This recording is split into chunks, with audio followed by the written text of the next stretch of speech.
So this video is to hopefully change the perspective and mentality, or even the system of how joint pain happens and how to not have it. I feel like the medical system, giant corporations that profit off of us paying for drugs and therapies and all kinds of stuff like that, are telling a lot of 5% truths where, there's some truth to it, but in reality, it's like avoiding the actual solutions and preventions to joint pain. And basically how injuries happen, at least overuse injuries, rather. Obviously, if you get hit by a bus, that's a different situation, or you fall off something.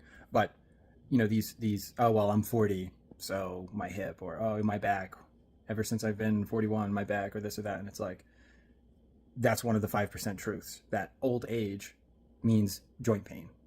The only reason that that's even a 5% truth is that these things take time, right? So the thought process, which I've heard called kinesiopathology before, so that's just what I call it, but because it applies to all the joints, like a blanket statement. But basically, there's an imbalance in the opposing muscles of a joint. Because of that imbalance, it slowly moves, the joint itself. Like, for example, an obvious thing would be like your shoulders, your internal rotation, just general human behavior, things that we do day to day, our internal rotator cuffs are stronger than our external rotator cuffs. And because of that, as well as other factors, like your chest is strong, so it gets kind of tight and short. Your upper back was never exercised. People aren't typically exercising things like the rhomboids, which is what brings your shoulders back. So you get this kind of rounded shoulder thing. And I see lots of systems, if you want to call them that, trying to, fix these things, massage, all that stuff. And it's like, nothing's wrong with massage. Good to get blood flow to the muscles, and, all that's great. I'm not knocking it. But as far as fixing joint pain, it's not going to fix it. And you constantly hear people like, oh yeah, I got a massage and it worked. For what, a day? And then like when you go back to like trying to throw baseballs or punches or run, your knees still hurt or your hips still hurt, so you can't really run. You can't really throw hard punches. You can't really, you know what I mean? Is it fixed? No, it didn't work. So this system, kinesiopathology, which I basically gathered in the last I didn't make this, by the way, at all. Not claiming that, but just putting things together from good channels like Squat University, Knees Over Toes Guy, Athlean-X. I feel like as much as they're fantastic and I've gotten all this information from them, I've never seen it just kind of explained in one shot, like the whole body, and to change your mentality. It's always sort of like hyper focused on one situation, which is how I've gathered all of the stuff that I'm going to put in this video. But the whole system is, when you balance the joint with strength, it stops the joint from being in a bad position 24/7. So an example like with the shoulder is, when your internal rotator cuffs are so much stronger than your external rotator cuffs, your shoulders are kind of turned in. I'm exaggerating, but 24 hours a day, even when you're sleeping, the stronger muscle is going to kind of win in that sort of tug of war, and it's going to slowly internally rotate your shoulder. So everything you do throughout the day, your shoulder's always kind of just like a little bit not in the right position. And because of that, there could be an impingement, or a nerve is being pinched, and then people just take that as a death sentence. But if you strengthen your external rotator cuff muscles, it situates the joint in a healthy position, taking the impingement away. So as humans, as biological creatures, we're going to heal every day. It's not just like this finite thing where, like, say, for example, if you get a cut on your skin, does it heal? Of course it heals. That's not some kind of conspiracy theory, because everyone's just so brainwashed with this, like, you have to get surgery or rub Vicks on it or get a special massage. But if you get a cut and you keep digging in the cut every day, the cut's never going to heal. And if you do that, you might start believing things like, oh, well, the skin doesn't heal anymore after you're 30 or you're 40 or whatever age. But if you leave it, the skin will heal. So the same, if you have some kind of ligament, if you have a muscle or a tendon and it's injured, if you leave it in a healthy position, it will heal on its own in some time. I know there's different time periods for things like tendons. Maybe they heal a lot slower. So it can take time, but they can heal. And it's weeks, month, not decades of, written in stone. Now you're old and you have pain all the time, and you have to take these drugs to fix it. The reason it doesn't get fixed, right, and it doesn't heal, which leads people to believe that it won't heal, is that it stays in the wrong position because of the imbalance. So it just keeps re-injuring throughout the day, every day, as you move around in the incorrect position. So every joint, luckily, like the main ones, that we use all day, have exercises that you can do to target the weaker muscle. And once that muscle gets stronger, say like you double it, right? So like I used to do rotator cuffs with, when I first started with 5 pounds, and it was really hard. I could like barely use it, and you're like cheating and trying to like lean into it. But eventually when you can get it to like 15 pounds, so you triple your strength, the pain's going to go away. The reason I say that is because, say you start doing the 5-pound thing and then you're like, oh, it's not working, like my shoulder still hurts, then you quit. It's going to take some time. You have to build strength. For the gym type people, think of it like this. When you bench press, and you want to get your 2 plates, you want to get 225 bench press, you don't just bench press a couple times and go, oh, it didn't work. No, you have to keep doing that and build strength. And you probably plateau at 190 for like forever. And you have to just keep, keep at it before you can finally get that 225, or bring your squat up to 315 or whatever it is. Strength takes time to build. But the good news with some of these muscles, because they're so left behind and we never exercise them, they typically will gain strength pretty quickly. They're small muscles, they're easy to recover, and they're so weak that 1 pound, 5 pounds, stuff like that, to build it to 10 pounds, you will see a huge difference. So some of my examples are, is when I was like 26, I started having a lot of left shoulder pain, which is typical for a right-handed boxer, because your left, is out in the front, and there's a lot of this like forward, it's not like stabilized as much with body twisting and stuff to throw punches. There's a lot of like just shoulder exercises, and so use. So my left shoulder started hurting, and I would take a few days off. Then the pain would come back. I would take a few days off, or I wouldn't punch as much, or I would punch light. And I'd have a spar, and I'd really throw some good lefts, and like my shoulder would just hurt for days afterwards, until eventually it started, instead of it being like once a month, once every 2 months for a few days, then it was like every 2 weeks. Then it just became like, okay, as soon as I throw hard punches, my shoulder hurts. That's it. It's just like a consistent problem. I started going to doctors to try and figure out what I could do. And, for the most part, every doctor was basically like, 28, it's getting a little old for boxing, which is kind of true. But now I'm 34, and I can punch as much as I want, without turning to the left to lead up for a left hook. I can just like swing it around as much as I want with no pain. I had a similar situation when I started running. I was really late. I didn't run as a young person, and I grew up kind of lazy. Even though I was boxing, I didn't move around so much. And when I started running, and I got like 2 into it, and I was running 30-mile weeks. And I remember I ran a half marathon, and my hip was like killing me.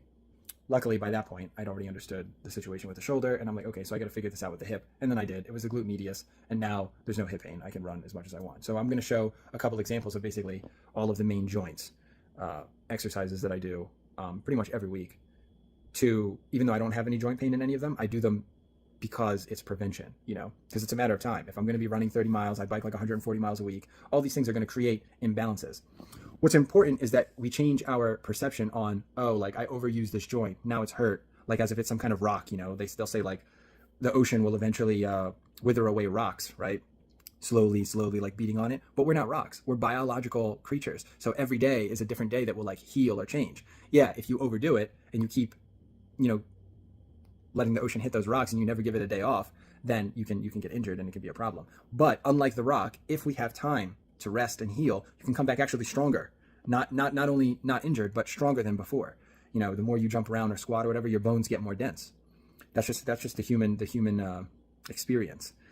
If you don't use it, you lose it. Or, if you apply a stimulus to something, it damages it. You damage your muscles, you damage your bones or whatever. But then over the course of the next few days, your body will allocate resources and calories and nutrition to that area to then build it stronger to withstand it next time. So if you do nothing, you will just eventually adapt to getting weaker. But if you do stuff and you stimulate your muscles, then they'll get stronger. So the people that are going to the gym and the people that don't go to the gym are both equally having this problem, because it's not about strength, period. It's about the balance of strength between the joints. So if you're a very weak person and you never go to the gym, you can still have an imbalance in your shoulder, because even though you're not a gym person or a boxer or a baseball player or whatever, you still like internally rotate all the time, and you never externally rotate your shoulders, right? At least not with any resistance. So there's going to be a joint pain there. You probably walk around a bit or whatever. So you're going to have like, strength gains, if you want to call it that, even though they're weak strength gains from moving and walking around, but then your glute medius gets left behind. So now by the time you're 48 or whatever, it's like, it's been decades of you strengthening certain muscles and not strengthening others, even though you're not like an athlete or a gym goer. If you're a gym goer, then it's the same thing, just sometimes faster, or bigger discrepancies. But typically when you go to the gym, people are not exercising their teres minor and their shoulder. They're not exercising the neck muscles that pull your head back, right? Because everyone's got that forward neck. They're not exercising their glute medius. They're not exercising their tibialis, which is the muscle in your leg that lifts your foot up. We always exercise our calves and get them stronger when you run, when you jump, or just, again, if you're not a gym goer, but you just exist, you walk around, you use your calves.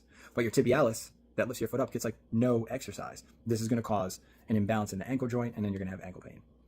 So I'm going to show a bunch of examples of exercises to do for all of the body, and how to target, basically the weaker muscles that we ignore, make them stronger. Once you double the strength in some of these joints, pain's going to be gone. It doesn't matter if you're 70. I've seen it many times. There are, I didn't invent any of this. I've learned it from other smart people, and you see people like 70-year-olds that are like, I'm going to start running now. And, they have hip pain and knee pain because they can't, they can barely walk. And then next thing you know, they're running marathons because they strengthened those joints, the weak muscles of those joints, basically situating the joint in a more healthy position to now be able to exercise. Yeah, when you're 70, you're not going to be able to run as fast or as many miles as when you were 30, but there's no reason for pain. There's no reason for the type of situation where you're like, I can barely walk. That is 100% preventable. And it's free. You don't have to pay for a massage. You don't have to pay for acupuncture. You don't need any kind of voodoo. You don't need a special cream. It's completely free. virtually free, because I guess you got to get to a gym to use some of the cables and exercises, but hopefully you're already paying that fee, so it should be free. So I'll show some of the examples of each joint. Just to go back to the point about like if you're getting older, and the way that we think about that is just so wrong, I think, is that the actual correct way to think about getting older and how that affects your joints is that, rather than thinking of it like the rock example I have, where we're just like this solid thing that can be chipped away and then eventually broken and useless, is that as biological creatures, every day's a new day, every day's another day to, for our body to either get stronger or get weaker. And it's a constant balance of that.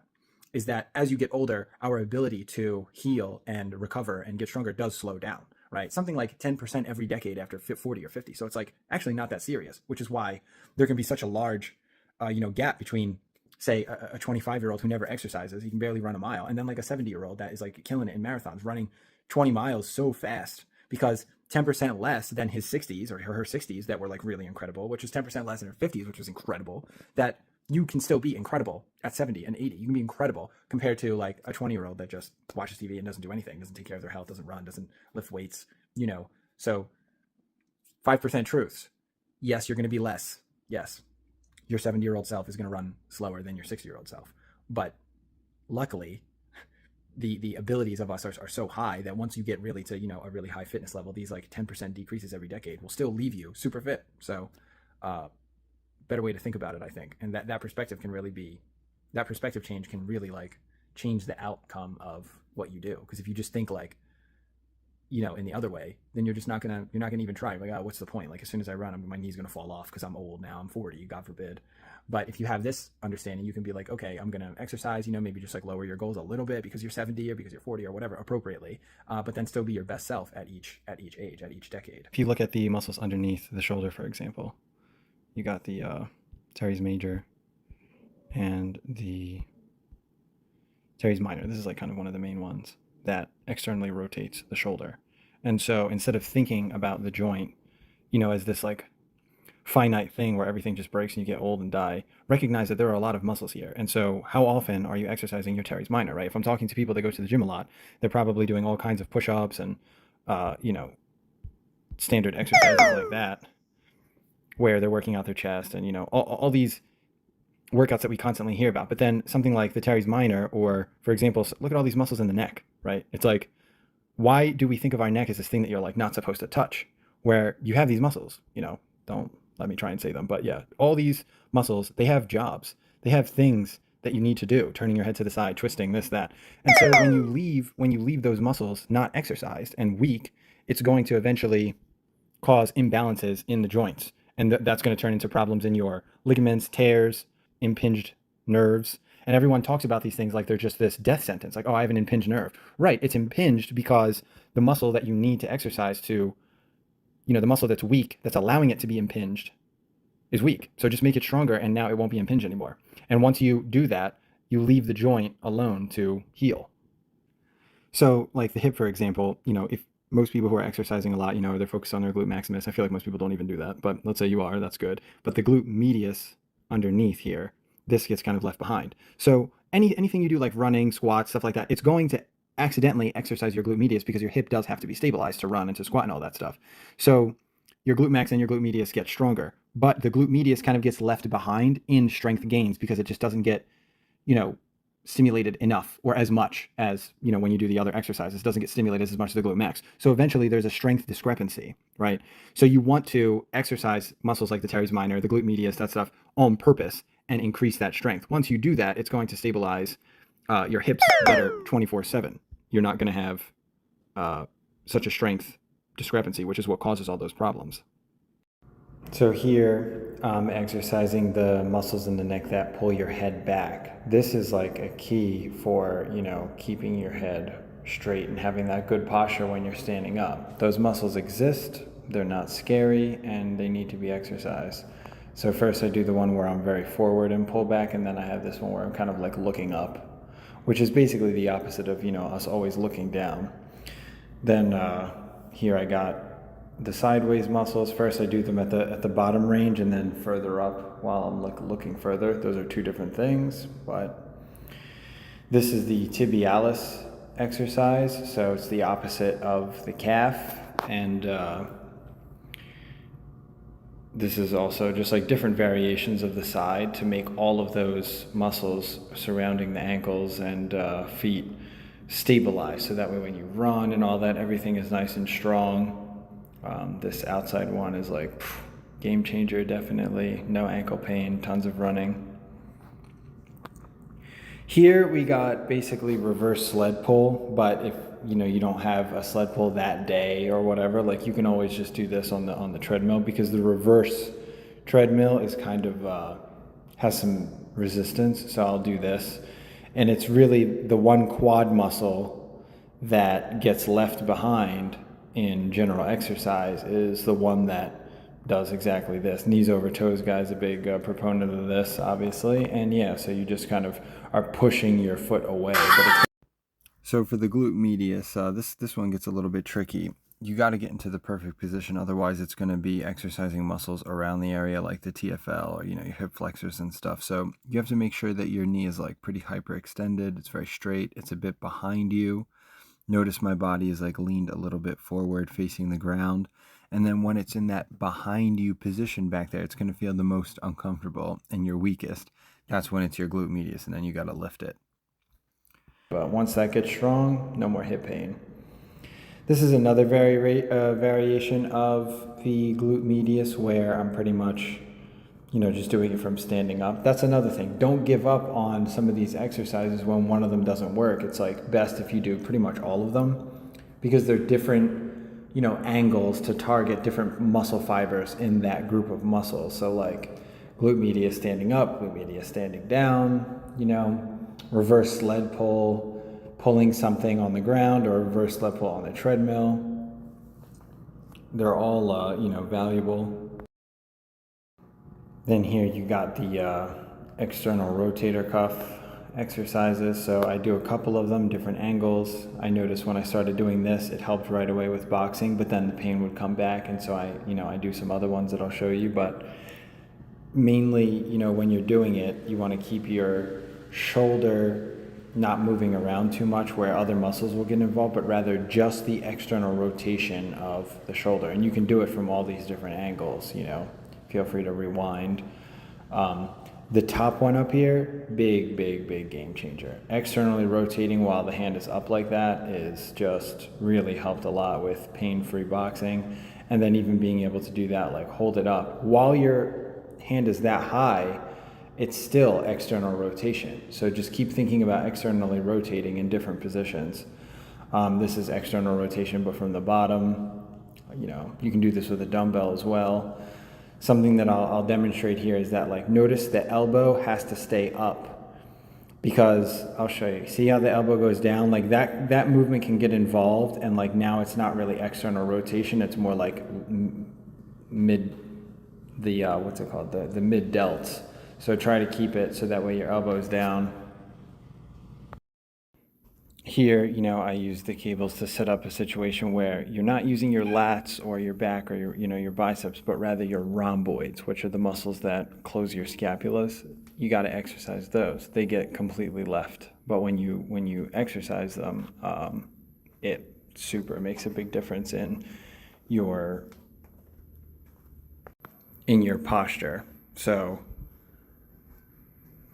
here I am demonstrating just a different angle to get the same rhomboids. If you're like deadlifting or something, you can always just use your scapulas, use your rhomboids to move it rather than just your arms and your back and all that stuff. Another way you can target, this is more like the traps, but it's still that same. Notice I'm not actually doing pull-ups, I'm just moving my shoulders down. And all of those muscles in the back to stabilize everything are important, and they get left behind. So another point to clear up is once you start thinking about things with this kinesiopathology mindset, it puts a couple of misunderstandings into clear view. People will be like, oh, running's bad for your knees. Running is going to cause injuries or whatever. Like your bones are just going to run out. But then on the other hand, someone who doesn't run, that's like 50 or whatever, will also have joint pain and knee pain. So like, what's the situation here? So like this thought process really clears all that up for you, which is both a nut runner and like an elite runner are going to have imbalances in their hips, imbalances in their knees, imbalances in their ankle because of just who exercises their tibialis, who does these exercises, right? Like very few people do.